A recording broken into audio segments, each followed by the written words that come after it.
नमस्कार दोस्तों, स्वागत है आपका आज की नई वीडियो में। आज मैं आपसे डिस्कस करूंगा स्पेशल रिलीफ एक्ट के बारे में। देखिए, जो हमारा स्पेशल रिलीफ एक्ट है इसके ऊपर मैंने 2 लेक्चर पहले ही बना चुका हूं। एक तो इंट्रोडक्शन पे बनाया था और एक सेक्शन 5 एंड 6 पर बनाया था। आज हम डिस्कस करेंगे सेक्शन 7 एंड 8 के बारे में। अगर आपने मेरी सेक्शन 5 एंड 6 की वीडियो नहीं देखी है तो सबसे पहले मैं डिस्क्रिप्शन में उसका लिंक दिया है, तो वहाँ पर जाकर आप सबसे पहले वो वीडियो देखें, क्योंकि उसी के साथ रिलेटेड में ही है, उसके रिलेशनशिप में ही है ये हमारी आज की वीडियो सेक्शन 7 एंड 8 की। देखिए, सेक्शन 5 एंड 6 में हमने डिस्कस किया था प्रॉपर्टी के बारे में, लेकिन वहाँ जो प्रॉपर्टी डिस्कस की गई थी वो थी हमारी इमूवेबल प्रॉपर्टी। इमूवेबल प्रॉपर्टी की जब भी कोई डीलिंग होती है, जब भी उसकी स्पेसिफिक परफॉर्मेंस अगर आपको करवानी है तो आपको सेक्शन 5 एंड 6 में जाना पड़ता था। लेकिन अगर मान लीजिए कोई मूवेबल प्रॉपर्टी है तो उससे रिलेटेड कहाँ जाएंगे आप? तो उससे रिलेटेड हमारे पास सेक्शन गिवन है, सेक्शन 7 एंड सेक्शन 8। तो इसको हमें समझना है, तो इसकी बात सारी की सारी यहाँ से सारा लिंक्ड है। ये जैसा कि सेक्शन 5 था वैसे ही सेक्शन 7 है, जैसे ही सेक्शन 6 था वैसे ही सेक्शन 8 है। लेकिन डिफरेंशिएशन क्या आ गया यहाँ पर कि वहाँ पर इमूवेबल प्रॉपर्टी थी, यहाँ पर मूवेबल प्रॉपर्टी है। तो चलिए सेक्शन 7 की एक बार डायरेक्ट रीडिंग लेंगे, फिर इसको मैं आपको वर्ड बाय वर्ड समझाऊंगा। Recovery of specific movable property. Movable property को अंडरलाइन जरूर कर लीजिएगा, क्योंकि यही इसका एक मेजर पॉइंट है। A person entitled to the possession of a specific movable property may recover it in the manner provided by the Code of Civil Procedure। सबसे पहला ही पॉइंट यहाँ पर क्या बोलता है कि अगर आपका कोई भी मूवेबल प्रॉपर्टी से रिलेटेड कोई भी राइट है, स्पेसिफिक परफॉर्मेंस है, तो वो आपको सीपीसी के थ्रू रिकवर करना पड़ेगा। उसके बाद लेकिन हमारे पास 2 एक्सप्लेनेशन दे दी हैं, वो हमें समझनी बहुत ज़्यादा ज़रूरी है। देखिए यहाँ पर क्या कहता है, a trustee may sue under this section for the possession of a movable property to the beneficial its interest in which the person for whom he is trustee is entitled. इन एक्सप्लेनेशंस को समझने के लिए एक मैं आपको एक example बताता हूँ। तो इस एग्जांपल में क्या है कि बी जो है, ए अपनी घड़ी, ए और बी हैं, ए अपनी घड़ी बी को देता है और बी से वो पैसे ले लेता है। तो फिर वहाँ पर बी क्या करता है, बी उसकी घड़ी जब वो उसे पैसे वापस देता है तो बी उस घड़ी को उसकी को वापस नहीं करता। तो वो वॉच क्या हो गई, वो वॉच हो गई एक मूवेबल प्रॉपर्टी। वो बी उसको वापस नहीं करता है तो ए क्या करेगा, सेक्शन 7 के अंदर एसआरए के अंदर स्पेसिफिक रिलीफ एक्ट का स्पेसिफिक परफॉर्मेंस करवाएगा। स्पेसिफिक रिलीफ एक्ट के अंदर क्या होगी, स्पेसिफिक परफॉर्मेंस। देखिए एक बात आप ज़रूर समझ लें, एसआरए के अंदर सबसे मेजर पॉइंट जो यहाँ पर आपको समझने का एसआरए का ये है, दिखने में ये आसान है एक्ट, समझने में भी लगेगा, मैं क्या कह रहा हूँ, समझने में भी लगेगा, लेकिन है नहीं। उसका रीज़न बता देता हूँ क्यों। क्योंकि जो इसके अंदर सेक्शन हैं वो एक डायरेक्ट रिलेशन में नहीं चलते हैं, वो एक इंटरकनेक्टिंग सेक्शंस हैं, ये बहुत ही ज़्यादा इंटरलिंक्ड हैं। ये अकेला नहीं चलता, ये सेक्शंस हमारे कॉन्ट्रैक्ट एक्ट के साथ भी चल जाते हैं, सीपीसी के साथ भी चल जाते हैं। तो ये अकेला एक एक्ट काम नहीं करता।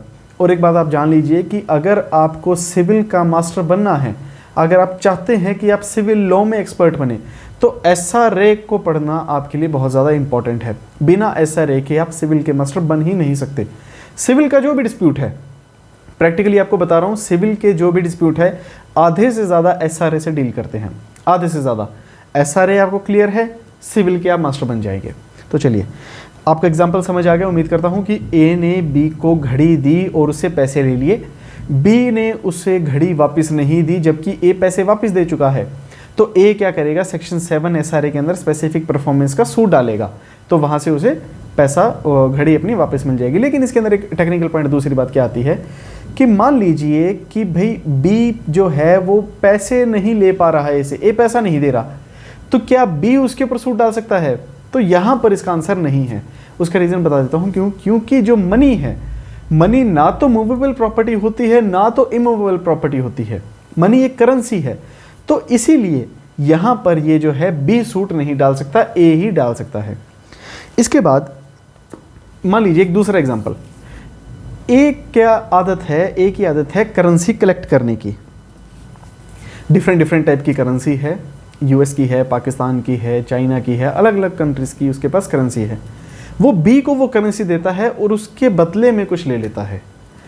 तो लेकिन जब अब बी उसको जो सामान है, जो उसका ए की करेंसीज है वो वापस नहीं करता, तो ए डाल सकता है, ए उसका स्पेसिफिक परफॉर्मेंस का सूट डाल सकता है, क्योंकि वो जो करेंसीज हैं वो डिफरेंट डिफरेंट कंट्रीज़ की हैं, वो एक कलेक्शन है, इसलिए उसको मूवेबल प्रॉपर्टी में बना दिया। ये एक एक्सेप्शन है उस बात की, ये जो मनी की है ये यहाँ पर एक एक्सेप्शन है, इसको ध्यान से समझिएगा, बहुत ही टेक्निकल पॉइंट है, बहुत ही माइन्यूट सा डिफरेंस है इसके अंदर।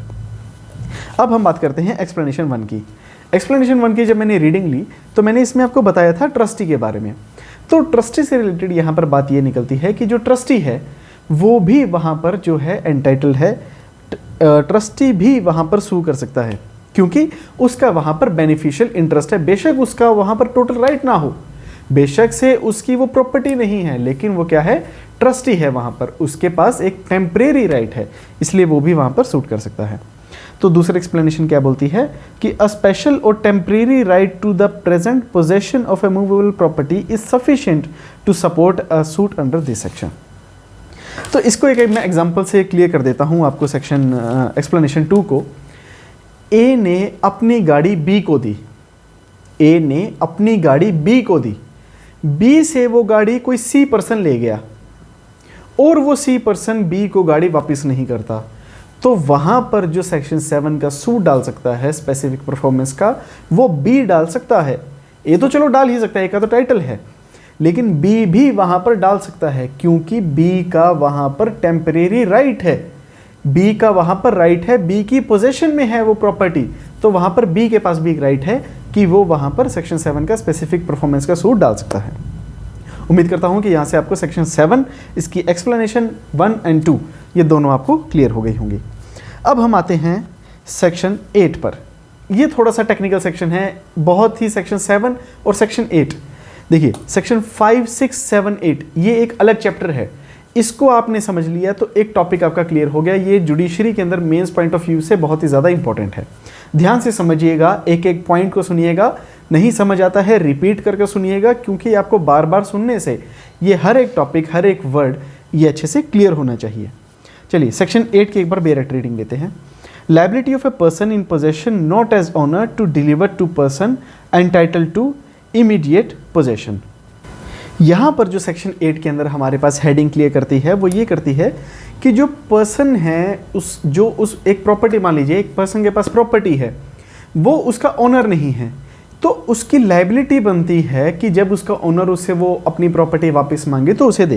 देखिए आगे पढ़ते हैं। Any person having the possession or control of a particular article of movable property, किसका, मूवेबल प्रॉपर्टी का, of which he is not the owner may be compelled specifically to deliver it to the person entitled to its immediate possession in any of the following cases। कहने का मतलब वही है जो मैंने आपको पहले बता दिया कि अगर उसके पास उस प्रॉपर्टी उसके किसी और पर्सन के पास है जो कि उसका ऑनर नहीं है, और जब वो दूसरा पर्सन जो कि एंटाइटल्ड है उस प्रॉपर्टी का वो उसे वापस मांगता है तो उसे वापस देनी पड़ेगी। तो यहाँ पर उसे वापस देनी पड़ेगी। कंडीशंस क्या हैं उनकी, उससे पहले आप एक बात समझ लें यहाँ पर, ये कंडीशन समझने से पहले कि जो सेक्शन 7 है और सेक्शन 8 है इसमें डिफरेंशिएशन क्या है। सबसे मेजर डिफरेंस ये है कि जो सेक्शन 7 है जब उसका सूट डलेगा तो वहाँ पर उसकी वैल्यू ज़रूर डलेगी। मान लीजिए जो वो घड़ी वाली बात थी कि उसने उसकी घड़ी वापस नहीं दे रहा, तो वहाँ पर जो है ए उसके साथ क्या मेंशन करेगा कि ये मेरी घड़ी वापस नहीं दे रहा, मेरी घड़ी की कीमत 10,000 रुपये है, तो मुझे अगर ये घड़ी नहीं दे पाता है तो 10,000 रुपये दिलवाएंगे, क्योंकि घड़ी तो और मिल जाएगी उसे। लेकिन जो हमारा सेक्शन 8 है ये बहुत ही डिफरेंट तरीके से बात करता है। वो ऐसे कि मान लीजिए इसका एग्जांपल लेकर चलते हैं। ए का एक लैपटॉप है, उसने बी को दे दिया। उस बी के पास जो लैपटॉप है उसके अंदर ए की बहुत ही ज़्यादा डॉक्यूमेंट है, वो उसे कंट्रोल करने के लिए दिया है, और वो जो बी है उसको पर्सन को ए को वो जब वो ए वापस मांगता है अपना लैपटॉप तो उसे नहीं देता। तो जब वो ए अपना सूट डालेगा, वो सेक्शन 8 के अंदर डालेगा, इस सारे के अंदर, तो वहाँ वो यही कोट करेगा, यही क्लेम करेगा कि मुझे मेरा लैपटॉप ही चाहिए, मुझे उस लैपटॉप के 50,000 रुपये नहीं चाहिए, मेरा जो उसके अंदर डाटा है वो कई लाखों रुपए का है, मुझे वो लैपटॉप ही चाहिए क्योंकि उसके अंदर मेरा एक बहुत ही इंपॉर्टेंट डाटा है। तो यहाँ पर जो वो क्लेम करता है अपनी सारी बात, वो क्लेम करता है क्लॉज ए के अंदर। क्लॉज ए के अंदर जो पहला पॉइंट है क्या है, वो एजेंट है। जो बी है वो उसका एजेंट है, क्योंकि उसके पास वो एक उसका लैपटॉप है जो उसे वो सारा कंट्रोल करता है, उसका डाटा सारा संभालता है। क्लॉज ए को एक बार पढ़ते हैं। वो कहता है when the things claimed is held by the defendant as the agent. जब वो एजेंट की तरह काम करता है, तो यहाँ पर जो बी है वो एक एजेंट की तरह काम कर रहा था। और उसके अगली बात जो यहाँ पर बात आ गई ट्रस्टी की। ट्रस्टी कौन हुआ, इसके एक एग्जांपल से समझा देता हूँ। ए एक ऑनर है, बी एक ट्रस्टी है। ए ने अपनी गाड़ी बी को दी कि आप इसे संभालो और इस गाड़ी को आप मेंटेन करो। बी उस गाड़ी को मेंटेन करता है, लेकिन जब ए उससे अपनी कार वापस मांगता है, बी उसको देने से मना कर देता है। जब वो बी ने मना कर दिया तो वहाँ पर उसने ट्रस्टी का अपना राइट तोड़ दिया। वहाँ पर ए क्या लिखेगा कि ये मेरी कार्स रोल्स रॉयस की कार है या ऑडी है, BMW जो भी कार है, ये मेरी इंपॉर्टेंट कार है, मुझे इसके साथ अटैचमेंट है, मुझे अपनी कार ही चाहिए इससे, क्योंकि इसके पास वो कार है, तो मुझे वो कार वापस दिलवाई जाए, ना कि उसका पैसा दिलवाया जाए। तो यहाँ से हमारा सेक्शन ए क्लियर होता है। और जो मैं स्टार्टिंग में आपको एक बात बताई थी, इसका डिफरेंशिएशन जब मैं बता रहा था सेक्शन 8 की बिगिनिंग में, कि यहाँ पर आपको पैसा स्पेसिफाई नहीं करना, क्योंकि अगर आप पैसा स्पेसिफाई करते हो तो आपका सूट जो बन गया सेक्शन 7 का। लेकिन अगर आप जहाँ पर पैसा आपके लिए मायने नहीं रखता, आपका सामान, आपकी जो मूवेबल प्रॉपर्टी है वो इंपॉर्टेंस रखती है, तो वहाँ पर सेक्शन 8 है। उसके लिए हमारा clause B and clause C ये बहुत ही ज़्यादा इंपॉर्टेंट निकलता है। चलिए क्लॉज बी पढ़ते हैं। क्लॉज बी कहता है when the compensation in money would not afford the plaintiff adequate relief for the loss of the things claimed. यहाँ पर यही बोलता है कि जो वो प्लेंटिफ है, जो उसका रिलीफ वो चाहता है, वो जो लॉस है वो मनी के अंदर एडिक्वेट नहीं माना जा सकता। और जो यहाँ पर सी है, और सी जो बोलता है कि यहाँ पर जब बहुत ही ज़्यादा डिफिकल्ट हो जाता है, when it is extremely difficult to ascertain the actual damage cost for its loss, तो वहाँ पर भी हमारा क्या है कि मनी की वैल्यू आप वहाँ पर नहीं दे सकते, वहाँ पर स्पेसिफिक परफॉर्मेंस ही आपको प्रोडक्ट की करवानी पड़ेगी। तो ये जो दो क्लॉजेज हैं, clause B and clause C, ये हमारे यहाँ पर शेल प्रिजम्पशन से बात करते हैं। कोर्ट इसे प्रिज्यूम करेगी ही। इसका मैं आपको सी का एग्जांपल दे देता हूँ। मान लीजिए कोई पेंटिंग है, M.F. हुसैन की कोई पेंटिंग है, तो वो किसी के पास पोजेशन में थी और वो दूसरा पर्सन अपनी पेंटिंग वापस मांगता है और वो डिनाई करता है, तो उस पेंटिंग की आप वैल्यू नहीं लगा सकते, क्योंकि वो जो पेंटिंग है वो बहुत ही ज़्यादा वैल्यूएबल प्रॉपर्टी है, उसकी वैल्यूएशन आप बिल्कुल भी अंदाजे से नहीं कर सकते। तो वहाँ पर आपको जो सूट है वो स्पेसिफिक परफॉर्मेंस का डलेगा। वहाँ पर आपका सूट डलेगा कि मुझे ये पेंटिंग ही वापस चाहिए, मुझे पैसा नहीं चाहिए। और अगला पॉइंट जो हमारा लास्ट डी पॉइंट आता है, वो यही बोलता है कि जब कोई रॉन्गफुली ट्रांसफ़र हो जाता है, मान लीजिए कोई प्लेंटिफ से अपनी एक प्रॉपर्टी रॉन्गफुली ट्रांसफ़र हो गई बी को, तो वो वहाँ पर अगर गलती से ट्रांसफ़र हो गई तो वो उसे वापस क्लेम कर सकता है सेक्शन 8 के अंदर कि ये गलती से ट्रांसफ़र हो गई है और वहाँ पर मुझे वो प्रॉपर्टी दिलवाई जाए। और जो इसकी एक्सप्लेनेशन है वो हमें यही क्लियर करती है कि जो clause B and clause C है वो एक शेल प्रिजम्पशन है। वहाँ पर हमारी शेल प्रिजम्पशन आएगी, कोर्ट उसे प्रिज्यूम करके ही चलेगी कि जब वो प्रॉपर्टी अपनी ऐसी वैल्यूएशन बता रहा है, ऐसी प्रॉपर्टी बता रहा है जिसकी वैल्यू नहीं लगाई जा सकती, तो वहाँ पर कोर्ट उसकी वैल्यू नहीं लगाएगी। तो गाइज उम्मीद करता हूँ कि यहाँ से आपको सेक्शन 7 एंड सेक्शन 8 दोनों सेक्शन बहुत ही अच्छे तरीके से समझ आ गए होंगे। वर्ड बाय वर्ड मैंने आपको समझाने की यहाँ पर कोशिश की है। उम्मीद करता हूँ कि आप इसको अच्छे से समझ गए होंगे। अगर आपको वीडियो पसंद आई है तो इसे लाइक ज़रूर कीजिएगा, नहीं है तो चैनल को सब्सक्राइब कर लीजिएगा और अपने फ्रेंड के साथ शेयर ज़रूर कीजिएगा। Thank you so much, bye bye, take care.